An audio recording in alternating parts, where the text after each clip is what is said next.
Hi friends, welcome to Sri Renga's kitchen. இன்றைக்கி நம்ம கிச்சனில் ஒரு டேஸ்டியான புதினா சாதம் ரெசிபி தான் பார்க்க போகிறோம். வாங்க பார்க்கலாம். இது பண்ணுறதுக்கு ஒரு மிக்ஸி ஜாரில் 6 பச்சை மிளகாய் சேர்த்து விட்டுக்கிறேன். மிளகாய் உங்கள் காரத்துக்கு தகுந்தவாறு சேர்த்து விட்டுக்கோங்க. கூடவே ஒரு கட்டி பூண்டு, நான் இஞ்சி பொடியாக நறுக்கி எடுத்திருக்கேன். ஒரு சின்ன துண்டு இஞ்சி அளவு கட் பண்ணி எடுத்துக்கோங்க. 5 சின்ன வெங்காயம், கூடவே ஒரு கைப்பிடி அளவு புதினா கொத்தமல்லி இலை சேர்த்து விட்டுக்கலாம்.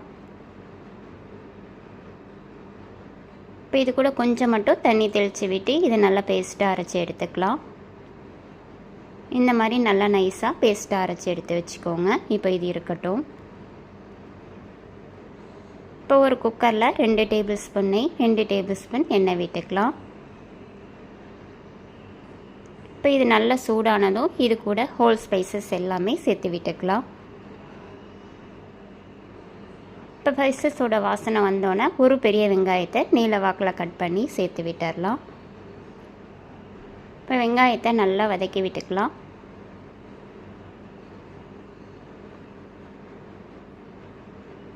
இப்போ இது கூட 5-6 முந்திரி சேர்த்து விட்டுக்கலாம். வேணும்னா சேர்த்துக்கோங்க, இல்லைனாலும் நீங்கள் ஸ்கிப் பண்ணிக்கலாம். இப்போ வெங்காயத்தை நல்லா வதக்கி விட்டுக்கலாம்.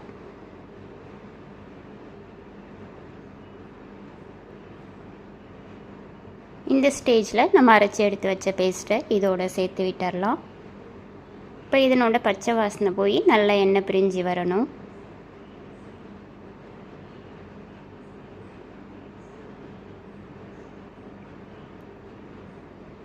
இப்போ ஒரு டேபிள் ஸ்பூன் கரம் மசாலா மட்டும் சேர்த்து விட்டுட்டு இதையும் நல்லா வதக்கி விட்டுக்கலாம்.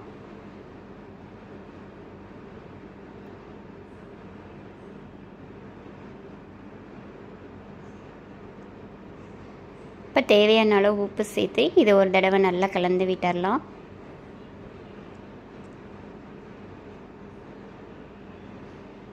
இப்போ நான் 2 கப் அரிசியை அரை மணி நேரம் போல் ஊற வச்சு தண்ணி இல்லாமல் வடிகட்டி எடுத்திருக்கேன். இப்போ இதையும் ஒரு நிமிஷம் லைட்டாக வறுத்து விட்டுக்கோங்க. அரிசி உடையாமல் பார்த்துக்கோங்க.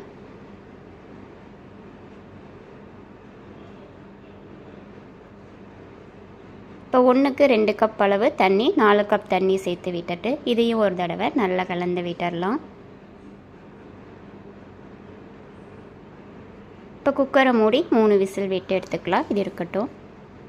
இப்போ விசில் அடங்கினோன்னே நம்ம குக்கரை ஓப்பன் பண்ணி எடுத்துக்கலாம். அவ்வளோதான், நம்மளோட புதினா சாதம் நல்லா வாசமாக சூப்பராக ரெடி ஆகிடுச்சு. நீங்களும் இதே மாதிரி உங்கள் வீட்டில் புதினா சாதத்தை ட்ரை பண்ணி பாருங்கள். உங்களுக்கு இந்த வீடியோ பிடிச்சிருந்தா லைக் பண்ணுங்கள், ஷேர் பண்ணுங்கள், கமெண்ட் பண்ணுங்கள். மறக்காமல் சப்ஸ்கிரைப் பண்ணுங்கள். பெல் ஐக்கான ஆல் பட்டனை கிளிக் பண்ணுங்கள். தேங்க்யூ ஃபார் வாட்சிங்.